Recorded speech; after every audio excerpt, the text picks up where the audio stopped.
Welcome back to another video. This one's going to be about Realtor.com and my experience with it, purchasing leads from them. My name is Joe Denny. I'm a Central Florida realtor, and this channel revolves around real estate. So if that interests you, like this video and then subscribe to the channel as well. So I've been licensed going on 2 years now, and I've sold quite a few homes, and I've tried a lot of different sources for leads, and one of them that I really liked was Realtor.com. So with Realtor.com, what the consumer sees on the front end is a home search website. And kind of like the big guy like Zillow, Realtor.com is also up there as far as like the top 2 home search platforms. That's what I think. And I have consumers that are diehard Realtor.com fans or like Zillow fans. So those are the top 2. So the consumer is searching for real estate, and in Realtor.com, it links to all MLSs, so all the properties are there. So they look at a property and they inquire on it to get more information or schedule a showing. And what happens on the back end is Realtor.com has brokers and real estate companies paying a monthly fee to basically connect with that client. A lot of consumers don't know this because the app is free to use, but real estate agents on the back end are paying for advertising on the app. So the connection gets made when the person inquires on a property and the client gets connected with a local real estate agent. In my experience with Realtor.com, as an agent, you really need to have that speed to lead mentality. I came from a team when I first started real estate that spent anywhere from $10,000 to $20,000 a month on Realtor.com leads. And what happens is they have shared leads. They have different programs, but the one that he did was shared leads. So the leads would go to his company and another company at the exact same time. We'd get a text message with the client's name, number, email, and a link to the property that they were interested in. And you start thinking when you're taught how to do real estate, you want to qualify your person, you want to do this, you want to do that, but in that moment where you're rushing to get somebody on the phone, making the appointment is the most important thing. So what ends up happening is we had to get them on the phone right away. So the text comes in, I click on the link to show me the property they're interested in, and then I exit while the phone is calling them. So I look at the link that they're interested in and then exit that right away to call them. So the phone's ringing, I have the property in front of me, so that when they pick up, I'm able to talk a little bit about the property and we can schedule the appointment right away. So the best practice that I've had is scheduling an appointment right away, but trying to figure out a few things. I used to have a long questionnaire of like 5 or 10 questions of like, is it financing? Is it cash? Do you have this? Do you have that? LP Mama. But what ended up happening was I had a better experience getting straight to the point and asking maybe 1 or 2 questions. So I would be like, hey, oh, perfect, I see this property, it's ready to go.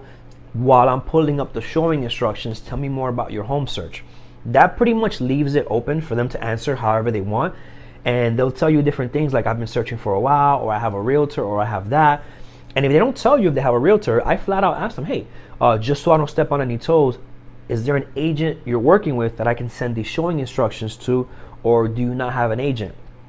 What happens is over time, I've tried the other approach before where I just ask them, hey, do you have a realtor or not? And what happens is sometimes the people tell me, no, they don't. And just because they want to see that house and their realtor is off that day. So what I started doing now was that I started assuming they have a realtor by saying, hey, is there an agent that you're working with that I can send this information to? Or are you not working with a realtor? And now I have more people being more transparent and more honest and saying, yeah, I'm working with a realtor. He's not available today, or he's not picking up his phone. Then you have to educate the client that this platform that they're reaching out on isn't going to pair them with a listing agent or someone who's just going to open the door for them. It's going to pair them with another local realtor to try to take over and continue that process. And there's mixed reviews on how you should approach that. I don't feel like it's fair to like poach someone's client, but at the same time, I'll ask them, hey, this service that you inquired on is designed to pair you with another realtor. And I personally don't want to step on any toes because this is how we feed our families. And I don't know how long they've been working with you or not, that realtor. Is there a reason why you're out on public websites searching for real estate when, you know, most realtors have their own websites that's connected to the same MLS. That's when you start finding out that other realtors don't have the same resources. There's buyers that tell you that, oh, my realtor doesn't have a website. He's been telling me to go on Zillow and Realtor.com, and that's how I found the client, basically. And, you know, that's when they start putting the pieces together on their own that you might be a better fit for them. What happens is you have to also discuss with them that you really can't take over if they're in any sort of buyer broker agreement. So you need to ask them, you know, have you signed anything? Are you in a buyer broker agreement? And then that's when you figure out if you want to set the appointment or not. Because I've had experiences where I've set appointments and I go let the person in, see the house, and then I try following up multiple times, and then I'll catch them at a random time from one of my other phone numbers, and I'll ask them, hey, just want to make sure we're still good. We met 2 weeks ago at this property at this time, right? And they'll be like, oh, no, I have a realtor. Oh, well, I remember asking if you had one or not.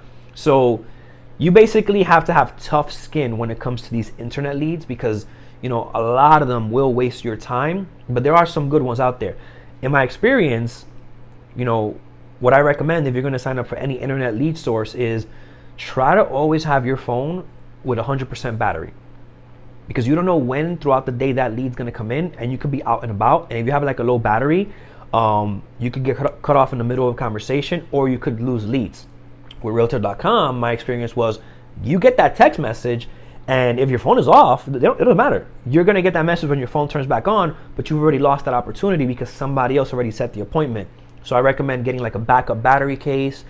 If you work on a team, there's ways to route the leads to different people. So if you want to basically take the phones half of the month and the other half your partner, and you guys split the budget or whatever, there's so many creative ways to work that together. I actually have a team, so we have around 6-7 agents. So we do a different day of the week. And we also have percentages where this agent will get this percentage, that percentage, that percentage. And you can even play with the filters where certain price points get sent to certain agents. So if you only want to work leads that are 200K or higher, and you have newer agents where you want them to get like leads for like under 200K, you could probably set that up as well.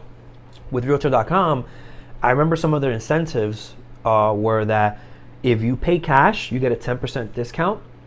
And if you get multiple zip codes, you get a 15% discount. I'm not sure if they're still doing those promotions, so reach out to them to see if they are.